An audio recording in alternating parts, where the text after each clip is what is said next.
Hello everyone, welcome back to our channel. দেখো, আমাদের RPF constable 2024-এর exam মোটামুটিভাবে তোমরা জানো যে এটা হবে হচ্ছে তোমার মার্চের থেকে শুরু হচ্ছে পরীক্ষা। তারপরে বাদ বাকি তোমাদের হচ্ছে বিভিন্ন ডেটে পরীক্ষা পড়বে। মার্চের 2 তারিখ থেকে 20 তারিখ পর্যন্ত হচ্ছে তোমাদের এক্সামটা হবে, ঠিক আছে? তো সেই এক্সাম রিলেটেড আমরা এই লাস্ট এখনও মোটামুটি 12-15 দিন যেটা বাকি আছে, তো সেই 12-15 দিনে আমরা কিভাবে প্রিপারেশান নিতে পারি যাতে আমাদের স্কোর কিছুটা বাড়ানো যেতে পারে, ঠিক আছে? তো সেটা নিয়ে আমরা একটু আলোচনা করব। দেখো, মোটামুটি 15 দিনের একটা রিভিশন স্ট্র্যাটেজি, আশা করব প্রত্যেকের সিলেবাস মোটামুটিভাবে কমপ্লিট। এবারে রিভিশনটা আমরা কিভাবে দিতে পারি কয়েকদিনে সেটা আমরা আলোচনা করব, ঠিক আছে ভাই? চলো শুরু করি। দেখো, প্রথমে আমরা যেটাতে আসি সেটা হচ্ছে কি, এর নাম্বার ডিস্ট্রিবিউশনটা কী আছে। আমাদের এই আরপিএফ এসআইতে এবং আরপিএফ কনস্টেবলের নাম্বার ডিস্ট্রিবিউশনটা স্যার কী ছিল? নাম্বার ডিস্ট্রিবিউশনটা ছিল এরকম যে জেনারেল স্টাডিজ বা যেটাকে জিকে বলো, সেটা হচ্ছে কত, 50 নাম্বারের হবে। ম্যাথ হচ্ছে কত? ম্যাথ ম্যাথ হচ্ছে কত নাম্বারের বলো? ম্যাথ হচ্ছে 35 নাম্বারের, ঠিক আছে? ম্যাথ হচ্ছে 35। আর রিজনিং বা জিআই যেটাকে আমরা বলছি সেটাকে বলা হচ্ছে কত, 35 নাম্বারের। এই করে টোটাল হচ্ছে কত, 120 নাম্বারের হচ্ছে পরীক্ষা এবং 120টা প্রশ্ন, ঠিক আছে? আমরা প্রথমে দেখে নেব যে প্রিভিয়াস ইয়ারে কনস্টেবলে কি কোশ্চেন প্যাটার্ন ছিল। মেনলি আমরা এই দুটো নিয়ে আলোচনা করছি। রিজনিংয়ের মোটামুটিভাবে তুমি কম বেশি একই ধরনের ধাঁচ দেখতে পাওয়া যায়, তো ওটা নিয়ে আমরা আলোচনা করছি না। শুধুমাত্র আমরা জেনারেল স্টাডিজ এবং ম্যাথের কোশ্চেন কোথা থেকে কীভাবে এসেছে সেটা আমরা দুটো আলোচনা করব। কিভাবে? এক হচ্ছে কনস্টেবল এর আগে যে পরীক্ষাটা হয়েছিল সেখানে 50-এর মধ্যে কিভাবে কোন কোন টপিক থেকে কি নাম্বার এসেছিল, আর বর্তমান ট্রেন্ড কি আছে। বর্তমানে যদি আমরা দেখি, রিসেন্ট হচ্ছে আমাদের রেলওয়ের হচ্ছে 3টে পরীক্ষা হয়েছে, একটা হচ্ছে এএলপি হয়েছে, একটা হচ্ছে তোমার কনস্টেবল হয়েছে, ঠিক আছে? এবারে দেখো, দুটো আর একটা হচ্ছে আর একটা পরীক্ষা হয়েছে, নামটা আমার মনে পড়ছে না। যাই হোক, দুটো পরীক্ষা হচ্ছে, একটা এএলপি আর একটা হচ্ছে কনস্টেবল এসআই। ওকে, তো এবারে দেখো কোশ্চেন ডিস্ট্রিবিউশনটা কি আছে। এটা হচ্ছে দেখো নাম্বার ডিস্ট্রিবিউশন। এটা আমাদের আরপিএফ কনস্টেবল পিওয়াই কি প্রিভিয়াস ইয়ারে যেভাবে প্রশ্নগুলো এসেছে সেটা দেখো তোমার সামনে আমি রেখেছি। ইতিহাস থেকে প্রশ্ন এসেছে 8টা প্রশ্ন, জিওগ্রাফি থেকে এসেছে 9টা প্রশ্ন, পলিটি থেকে 9টা, ইকোনমিক্স থেকে 5টা, সায়েন্স থেকে 8টা এবং জেনারেল নলেজ সেখান থেকে হচ্ছে বা ট্র্যাডিশনাল জিকে যেটাকে বলা আছে সেখান থেকে প্রশ্ন এসেছে 11টা। ওকে, আর কারেন্ট অ্যাফেয়ার্স থেকে কিন্তু প্রিভিয়াস, এবার দেখো এটা হচ্ছে আমি 3টে সেটকে ট্যালি করে বানিয়েছি। এরকম গতবারে সম্ভবত 40টা বা 45টা শিফটে পরীক্ষা হয়েছিল কনস্টেবল। তো সেখানে এইটা প্লাস মাইনাস তুমি এবার প্রত্যেকটাতে ধরে রাখতে পারো, প্লাস মাইনাস 2-1 করে ধরে রাখতে পারো। প্রত্যেকটাতে প্লাস মাইনাস 2-1 করে ধরে নাও, কারণ কোনোটাতে দুটো বেশি, কোনোটাতে দুটো কম, এই করে হচ্ছে আমাদের এসেছিল, ঠিক আছে? এইভাবে ধরো। আর এখানে তুমি প্লাস মাইনাস 2 বা 3 ধরে নাও, মানে কোনো কোনো শিফটে কারেন্ট অ্যাফেয়ার্স থেকে দুটো প্রশ্ন এসেছে, কোনো শিফটে প্রশ্নই আসেনি। এরকম গতবারের তুমি যদি 40-45টা শিফট দেখো, এই জিনিসটা তুমি পাবে, ঠিক আছে? আর একটা কথা বলে দিই, আচ্ছা সেটা আমরা শেষে বলছি। আরপিএফ এসআইর হচ্ছে আমরা অলরেডি প্রশ্ন আমাদের ওয়েবসাইট এবং অ্যাপে দিয়ে দেওয়া হয়েছে, তোমরা চাইলে ওটাকেও কিভাবে ইউটিলাইজ করবে সেটা আমি তোমাকে বলছি। দেখো, তাহলে এটা গেল হচ্ছে আমাদের কি আরপিএফ কনস্টেবলের প্রিভিয়াস ইয়ার। এইবারে যেটা এসআইর পরীক্ষা হয়েছে সেটার যদি তুমি কোশ্চেন প্যাটার্ন দেখো, সেটার কোশ্চেন প্যাটার্ন হচ্ছে ভাই এটা। সেটা কি? হিস্ট্রি থেকে এসেছে 6টা প্রশ্ন, জিওগ্রাফি থেকে এসেছে 4টে প্রশ্ন, পলিটি থেকে এসেছে 7টা প্রশ্ন, ইকোনমিক্স থেকে 3টে, সায়েন্স থেকে 9টা, জেনারেল নলেজ থেকে 8টা, এবং সব থেকে ইম্পর্টেন্ট কারেন্ট অ্যাফেয়ার্স থেকে কিন্তু কোশ্চেনের ট্রেন্ড দেখলে তুমি বুঝতে পারবে কারেন্ট অ্যাফেয়ার্স থেকে প্রশ্ন এসেছে কম বেশি 10 থেকে 13টা 14টা প্রশ্ন এসেছে, ঠিক আছে? তাহলে কমেছে স্যার কোথায়? আগেরটার থেকে তুমি এটাতে যদি ট্যালি করো, কমেছে দেখো জেনারেল নলেজ এখানে 8টা, আগে এসেছিল কটা? 11টা, এখানে এসেছে দেখো 8টা। আর পরে ইতিহাস, জিওগ্রাফি, পলিটি দেখো ওখানে হচ্ছে 9-9-18-6 26টা প্রশ্ন আগে এসেছিল। এবারে দেখো এখানে কতটুকু এসেছে, আগে ছিল 26টা, সেটা এবারে এসেছে কটা? টোটাল হয়েছে 17টা এসেছে এবারে। মানে এইখানেই হচ্ছে তোমার 9টা কোশ্চেন ওখান থেকে নিয়ে এখানে অ্যাড করেছে, ঠিক আছে? একটা জিনিস প্রত্যেককেই বলছি, চাকরি আজ না হলে কাল তুমি ভাই পেয়ে যাবে, ওটা নিয়ে বড় বিশাল কিছু ব্যাপার নয়। কিন্তু চাকরি পাওয়ার আগে পর্যন্ত তুমি কিভাবে একটা একটা স্টেপে এগোচ্ছ, এটা হচ্ছে ভাই মোস্ট ইম্পর্ট্যান্ট জিনিস, ঠিক আছে? যেমন কোনো একটা পরীক্ষা হয়ে গেল, আমি পরীক্ষা যদি নাও দেই, আমার একটা কাজ হবে ওই প্রশ্নটাকে জোগাড় করা। আমি যদি একটা প্রশ্নেরও যদি আমি উত্তর না পারি কোনো অসুবিধা নেই, কিন্তু আমার প্রশ্নটাকে একবার দেখা উচিত। আমি কি পরীক্ষা দিচ্ছি, কি প্রিপারেশান নিচ্ছি, কি কি পরীক্ষার বর্তমান ট্রেন্ড কিভাবে চলছে। 2016, 17, 18 সালের আগে পরীক্ষার প্যাটার্ন একরকম ছিল, কোশ্চেনের স্ট্যান্ডার্ড একরকম ছিল, আর 18, 19-এর পরে কিন্তু কোশ্চেনের স্ট্যান্ডার্ড সম্পূর্ণ চেঞ্জ হয়ে গেছে। আগের ওই গতানুগতিক যা প্রশ্ন আসতো সেগুলো কিন্তু এখন আর আসে না। তুমি রিসেন্ট যদি এসএসসির বা রেলের যে কটা পরীক্ষা হয়েছে সেখানকার প্যাটার্ন দেখলে বুঝতে পারবে। এই যে জেনারেল নলেজ বা এই জেনারেল স্টাডিজ বা ট্র্যাডিশনাল জিকে যে পার্টটা, এটাতে খুব ইমপ্রুভমেন্টের প্রয়োজন। বর্তমানে কিন্তু ওই গতানুগতিক প্রশ্ন আসছে না যে কবাডি খেলাতে বা পোলো খেলাতে কতজন হচ্ছে প্লেয়ার থাকে, ওইরকম প্রশ্ন সরাসরি আসছে না।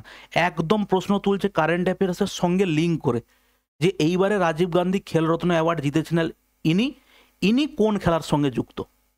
ঠিক আছে স্যার, এইভাবে তোমাকে জিনিসগুলোকে দেখতে হবে। তো এটা গেল আমাদের কি, আমাদের হচ্ছে এসআই। তাহলে মোটামুটিভাবে তুমি একটা আন্দাজ করে নিতে পারো এই টপিক থেকে প্রশ্ন আসছে। প্রিভিয়াস ইয়ার প্রশ্ন দেখো, এসআইয়ের প্রশ্ন আমাদের অ্যাপে অলরেডি আপলোড করা আছে, তুমি সেখান থেকে মক টেস্ট হিসেবেও দিতে পারো, বা তুমি টেলিগ্রামেও তোমাকে আমি 1-2 দিনের মধ্যে আমি অ্যাভেলেবেল করিয়ে দেবো, ওখানেও তুমি পিডিএফগুলো নিয়ে অ্যাটলিস্ট কোশ্চেনগুলোকে ট্যালি করতে পারো। ঠিক আছে, দেখো এরপরে আসছি আমরা ম্যাথে। ম্যাথে দেখো এই হচ্ছে প্রশ্ন কোনো, এটা হচ্ছে কি কনস্টেবল পিওয়াই কিউ, আর এটা হচ্ছে দেখো আরপিএফ এসআই, বর্তমানে যে ট্রেন্ড যেটা চলছে। দেখো কম বেশি তোমার 3-4টে চ্যাপ্টার বা 5টা চ্যাপ্টার যদি আমি বলি, 5টা চ্যাপ্টার থেকে তুমি 70-80% প্রশ্ন ওখান থেকেই পাবে। ওই 5টা চ্যাপ্টার্সের কি, ভালো করে দেখো, ratio proportion, percentage, profit loss, এই 3টে চ্যাপ্টার ছাড়া কোনোদিন কোনো পরীক্ষা হবেই না। এই 3টে চ্যাপ্টার থেকে প্রশ্ন দেবেই সবসময়। দেখো এখান থেকেই 35টার মধ্যে এখান থেকে প্রশ্ন কত নাম্বার পেলে তুমি, যদিও প্রবলেম অন এজটা এর মধ্যেরই একটা পার্ট, পার্সেন্টেজে হচ্ছে 5টা, এটা 3টে, দেখো কত হলো, 5 3 8, 8 5 হচ্ছে 13, তাহলে টোটাল হচ্ছে 35-এর মধ্যে 13টা হচ্ছে শুধু এখানে। এরপরে দেখো টাইম, স্পিড এবং ডিস্টেন্স, এখান থেকে 3টে প্রশ্ন দিয়েছে। এরপরে দেখো ওয়েটেজ কোথায় আছে, সিম্পলিফিকেশান, সিম্পলিফিকেশানের ওয়েটেজ মোটামুটিভাবে বেশি থাকে, 4টে 5টা করে প্রশ্ন দেয়। নাম্বার সিস্টেম সব থেকে বড় চ্যাপ্টার, যদি তুমি অ্যারিথমেটিকের পার্টের মধ্যে ধরো অ্যারিথমেটিকের পার্টের মধ্যে অনেক সময় ধরাও হয় না নাম্বার সিস্টেম, ওটাকে অ্যাডভান্স ম্যাথের মধ্যে ধরা হয়। নাম্বার সিস্টেম চ্যাপ্টার একটা হিউজ চ্যাপ্টার, কিন্তু তার থেকে প্রশ্ন তুলনামূলকভাবে আসে অনেক কম। তুমি 100-150 প্রশ্ন যদি প্রত্যেকটা চ্যাপ্টার এই নাম্বার সিস্টেমে এইগুলো যদি তুমি বাদ দাও, বাদ বাকি যে কটা চ্যাপ্টার আছে এই কটা চ্যাপ্টার থেকে তুমি যদি মোর অর লেস 100 থেকে 150 কোশ্চেন করে নাও, তুমি ওর মধ্যে থেকেই ঠিকঠাকভাবে প্রত্যেক পরীক্ষাতে তুমি 70% প্রশ্ন পেয়ে যাবে। ঠিক আছে, তাহলে দেখো অ্যাভারেজ থেকে প্রশ্ন দিয়েছে, দেখো একটা প্রশ্ন, নাম্বার সিস্টেম থেকে 3টে, এলসিএম থেকে একটা, মেনসুরেশন 2D 3D মিলিয়ে প্রশ্ন দিয়েছে দেখো কটা, 3 2 5টা, ডেটা ইন্টারপ্রিটেশন থেকে 3টে। এই এবারে দেখো এটা হচ্ছে গেল কনস্টেবল প্রিভিয়াস ইয়ারের। এবার দেখো এসআই যে পরীক্ষাটা হয়েছে সেটার নাম্বার ডিস্ট্রিবিউশন দেখো, রেশিও প্রপোর্শন থেকে 3টে, পার্সেন্টেজ থেকে 3টে, প্রফিট লস থেকে 4টে, টাইম, স্পিড এবং ডিস্টেন্স থেকে দেখো 3টে, 4 দেখো 6 4 10 3 13, এখানে হচ্ছে 13টা প্রশ্ন। আর ওদিকে দেখো মেনসুরেশন 3D থেকে মাত্র 2টো প্রশ্ন আছে, ডিআই থেকে একটা প্রশ্ন, অ্যাভারেজ থেকে দেখো 5টা প্রশ্ন দিয়েছে, সিম্পলিফিকেশন থেকে দিয়েছে 7টা, এলসিএম এইচসিএফ থেকে দিয়েছে দেখো 2টো, আর বাদ বাকি দেখো প্রত্যেকটাতে 1-2 করে এইভাবে প্রশ্ন, সিম্পল ইন্টারেস্ট থেকে একটা, বোর্ড অ্যান্ড স্ট্রিম থেকে একটা। এই মোস্ট ইম্পর্ট্যান্ট যে চ্যাপ্টারগুলো ভাই আছে, পারলে যদি প্র্যাকটিস করতে চাও, সেটা হচ্ছে দেখো এইটা, তোমাকে যদি আমি লিখে দিই, 1 নাম্বার হচ্ছে কি, 1 নাম্বার হচ্ছে রেশিও, 1 নাম্বার হচ্ছে রেশিও, রেশিওর মধ্যে 2টো পার্ট পড়বে, একটা হচ্ছে এজ আর একটা হচ্ছে পার্টনারশিপ। ঠিক আছে, একটা হচ্ছে পার্টনারশিপ। এই এটা হচ্ছে একটা চ্যাপ্টার বললাম। দ্বিতীয় নাম্বার হচ্ছে পার্সেন্টেজ, পার্সেন্টেজ, ঠিক আছে, পার্সেন্টেজ। 3 নাম্বার হচ্ছে কি, profit loss, profit and loss, profit loss. 4 number হচ্ছে কি, টাইম, স্পিড এবং ডিস্টেন্স, টাইম, টাইম স্পিড শুধু লিখলাম, টাইম স্পিড। 5 নাম্বার হচ্ছে কি, 5 নাম্বার হচ্ছে সিম্পলিফিকেশন।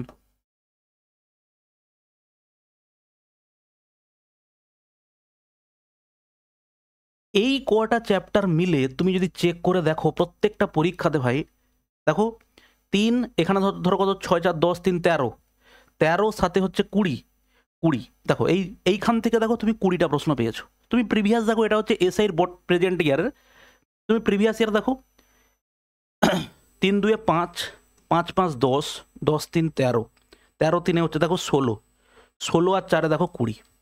মোর অর লেস তুমি 35টার মধ্যে শুধুমাত্র এই 5টা চ্যাপ্টার থেকেই তুমি কটা কোশ্চেন পেয়েছো? 5টা চ্যাপ্টার থেকেই তুমি পাচ্ছ হচ্ছে 20টা প্রশ্ন, ঠিক আছে। এর সঙ্গে তুমি আর অ্যাড করে দাও 4টে বা 5টা চ্যাপ্টার, যেমন 6 নম্বরে হচ্ছে কি অ্যাভারেজ, 7 হচ্ছে এলসিএম এইচসিএফ, এলসিএম এইচসিএফ, 8 হচ্ছে তুমি ধরো অ্যাভারেজ এলসিএম এইচসিএফ, সিম্পলিফিকেশন আমরা করে নিয়েছি। এরপরে করো সিম্পল ইন্টারেস্ট, 9 নম্বরে করো হচ্ছে কম্পাউন্ড ইন্টারেস্ট, ঠিক আছে। আর কোথা থেকে মোটামুটি প্রশ্ন আসে তুমি মোটামুটি ধরে রাখতে পারো অ্যাভারেজ মিক্সার থেকে প্রশ্ন খুব বেশি দেয় না, একটা দুটো প্রশ্ন দিয়েছো প্রিভিয়াস ইয়ারে। আর একটা তুমি দেখতে পারো মেনসুরেশন 10,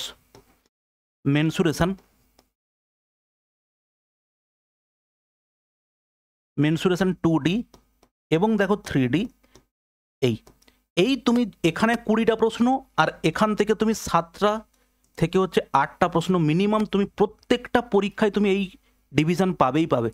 যদি 25 নম্বরের প্রশ্ন থাকে ম্যাথে, তাহলে তুমি এটাকে ধরে রাখতে পারো মোটামুটিভাবে 15, আর এধার থেকে ধরে রাখতে পারো মোটামুটিভাবে 2 বা 3টে, মানে 25 নম্বরের মধ্যে তুমি অলমোস্ট এই জায়গাগুলো থেকে তুমি কোশ্চেন পেয়ে যাবে প্রায় 15 থেকে 16টা।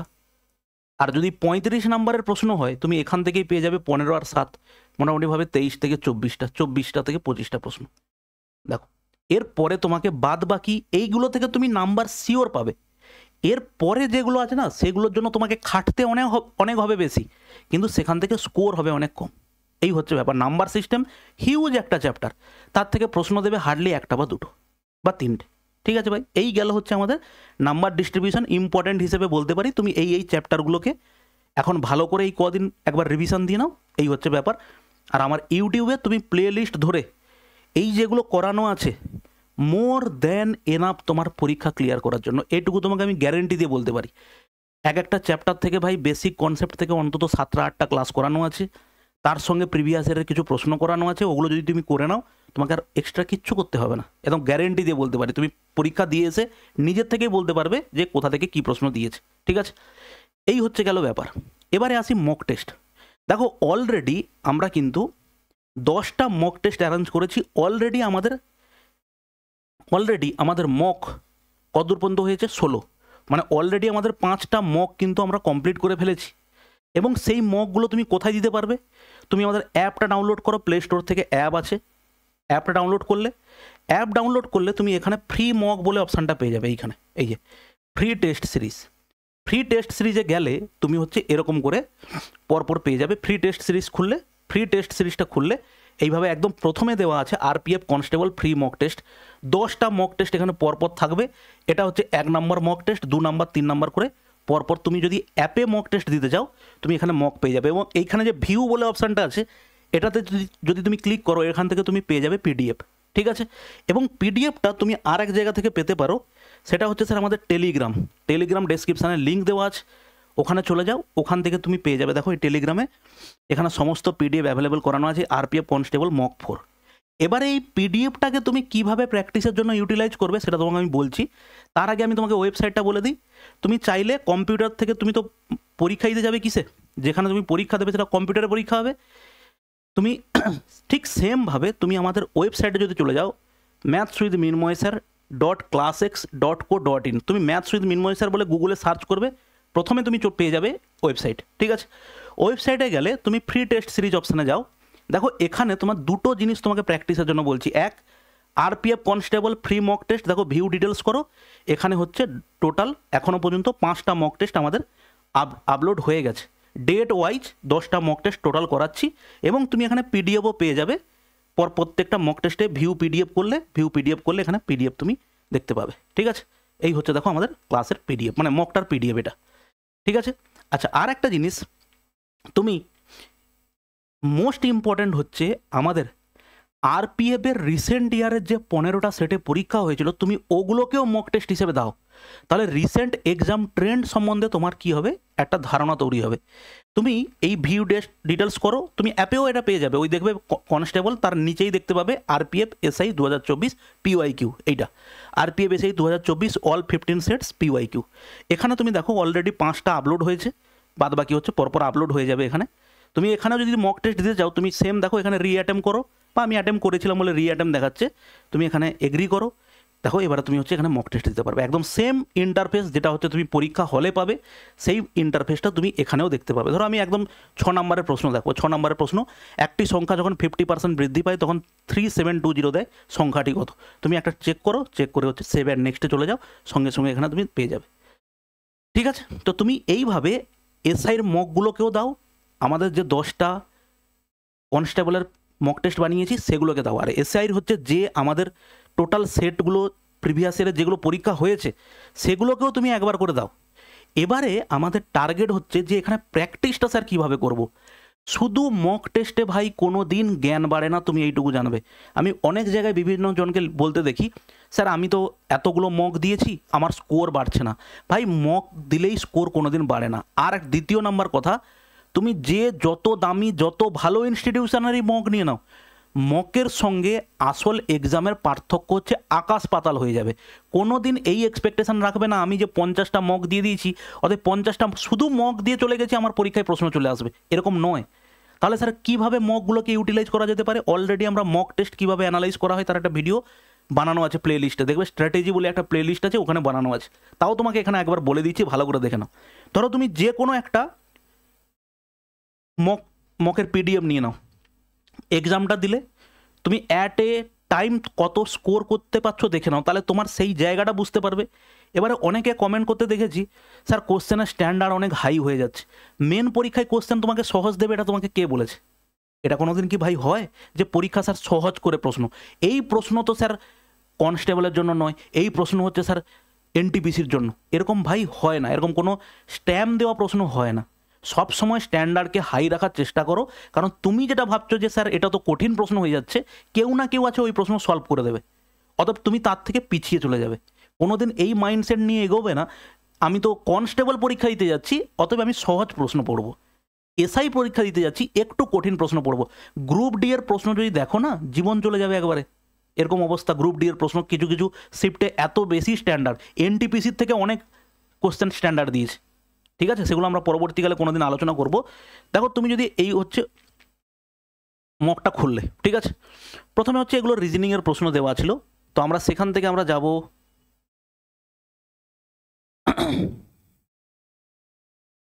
এক মিনিট, দেখো আমরা একদম সেখান থেকে চলে যাব কোথায়, শুধু জেনারেল স্টাডিজগুলোতে তুমি চলে যাও। ঠিক আছে, ম্যাথ রিজনিং তো তুমি যা পারবে। জেনারেল স্টাডিজে গিয়ে তুমি যেটা দেখবে যে তোমার মতো করে একটা প্রশ্ন তুমি দেখো। ঠিক আছে, ধরো যে কোনো একটা প্রশ্ন যদি আমি দেখি এখানে, যে ধরো এইটা কোশ্চেন নাম্বার 36, দেখো কোশ্চেন নাম্বার 36 কি বলা আছে, কোশ্চেন নাম্বার 36 বলা আছে hot water can be pollutant if it comes from. Hot water pollutant হতে পারে যদি এটা কোন জায়গা থেকে আসে। দেখো একটা উষ্ণ প্রস্রবণ থেকে, একটা বিদ্যুৎ কেন্দ্র থেকে, একটা শিল্প থেকে। Hot water can be pollutant if it comes from, এটা কোন জায়গা থেকে এলে পলিউট্যান্ট বলে ধরা যেতে পারে? আমি যতটুকু বুঝছি এই হিসেবে এটা হতে পারে কোনটা, একটি বিদ্যুৎ কেন্দ্র থেকে যদি আসে এবং একটি শিল্প থেকে আসে, এই বি এবং সি যদি হয়, বোথ বি অ্যান্ড সি, দেখো অপশান আছে, অপশান এ হচ্ছে কারেক্ট অ্যান্সার। এবারে হট ওয়াটার বিদ্যুৎ কেন্দ্র এবং একটা শিল্প থেকে আসা মানে তার সঙ্গে কিছু এক্সট্রা মিনারেলস অ্যাড হয়ে থাকবে, মিনারেলস নয়, কিছু মানে কি বলবো বর্জ্য পদার্থ অ্যাড হয়ে থাকবে, এবং সেটা হচ্ছে কি করবে, নদীতে এসে যদি পড়ে নদীর ক্ষতি সাধন করবে। অতএব স্বাভাবিকভাবে আমি যতটুকু বুঝছি যে এখানে উত্তর হবে এটা। ঠিক আছে, এইটুকু হলো। এরপরে চলে যাও, Chandragupta Maurya overthrew the power of the dash and Magadha with the aid of Kautilya and founded the glorious Mauryan empire 322 BC। তুমি এটা জানো, অবশ্যই জানো, যে কাদেরকে পরাজিত করে চন্দ্রগুপ্ত মৌর্য এসেছিল, কাদেরকে? নন্দ বংশে শেষ রাজাকে, নন্দ। এখানে উত্তর কি হবে? নন্দ। এবারে তুমি এখানে যেটা করতে পারো, কুরু, মল্ল, পাঞ্চাল এবং নন্দ, এরা হচ্ছে ম্যাপে কোন কোন জায়গায় ছিল, অলরেডি এইগুলো আমরা ডিটেলসে কোনো একটা ক্লাসে আলোচনা করেছিলাম যে একটা মক টেস্টের অ্যানালাইজ কীভাবে করতে পারি। ঠিক আছে, তোমার একটা মাথাতে এলো যে চন্দ্রগুপ্ত মৌর্য 322 বিসিতে কৌটিল্যের সহায়তায় সে হচ্ছে মৌর্য সাম্রাজ্য প্রতিষ্ঠা করেছিল, তাকে ধননন্দকে পরাজিত করে, নন্দবংশ। এবারে হচ্ছে জাস্ট তুমি মাথাতে একবার ক্লিক করো মৌর্য সম্বন্ধে তুমি কি কি জানো।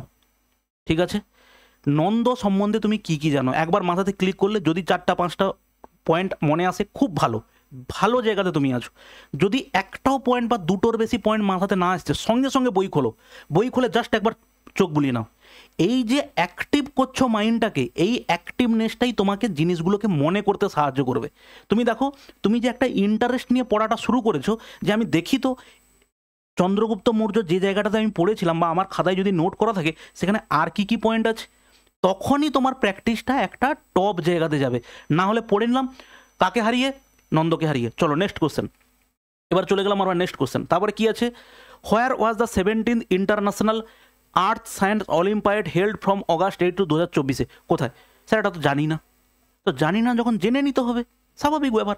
তাহলে এটা যখন জানলাম, তারপরে কি কি আছে, Tokyo Japan, Beijing China, New Delhi India, Seoul South Korea. স্বাভাবিকভাবে এখানে কি দেওয়া আছে, সব কটার ক্যাপিটাল দেওয়া আছে। তাহলে তুমি এখান থেকে 4টা ক্যাপিটাল জানতে পারলে, জাপানের টোকিও, চায়নার বেজিং, সাউথ কোরিয়ার হচ্ছে Seoul. Which of the following statement about black soil is incorrect? কালো মাটি সম্পর্কে নিচের কোন বক্তব্যটি ভুল?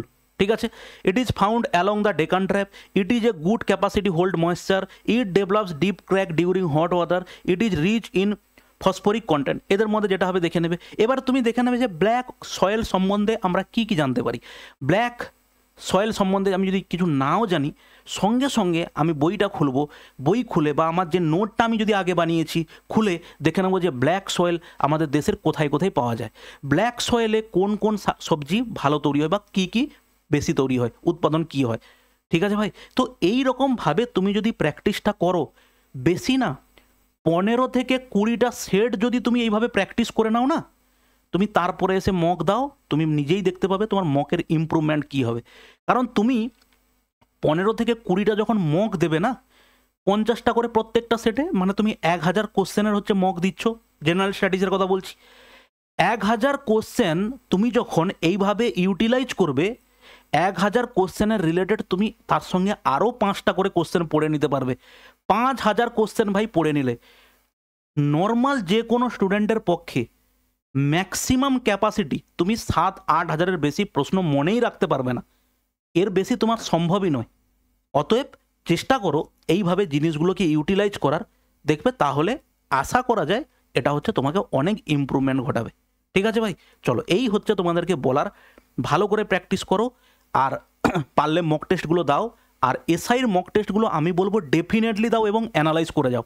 15টা এসআইয়ের সেট তুমি যদি ভালো করে অ্যানালাইজ করে নাও না, যে যে জেনারেল স্টাডিজ থেকে প্রশ্ন এসেছে, অ্যাটলিস্ট আমি তোমাকে এইটুকু আমি আশা নিয়ে বলতে পারি, ওগুলো যদি তুমি ভালো করে অ্যানালাইজ করে নাও কনস্টেবলে এসআই থেকে, তুমি অ্যাটলিস্ট 30 to 40% প্রশ্ন তুমি যদি অ্যানালাইজ করো যে এইটার রেসপেক্টে কী কী 4টে আমি পয়েন্ট বলতে পারি, তো সেই একটা প্রশ্ন তুমি যে অ্যানালাইজ করছো 15টা সেট, মানে 15×5 = 75, 750টা জেনারেল স্টাডিজের প্রশ্ন, এবং তার আনুষঙ্গিক তুমি আরও প্রায় 4-5টা করে কোশ্চেন পড়ছো, প্রায় 3-4 হাজার কোশ্চেন তোমার কাছে এটা রেডি হয়ে গেল। আশা করা যায় ওর মধ্যে থেকে তুমি অনেকটা ভালো কোশ্চেন পেয়ে যেতে পারো। ঠিক আছে, চলো ভালো থাকবে, দেখা হচ্ছে নেক্সট কোনো ভিডিওতে, বাই।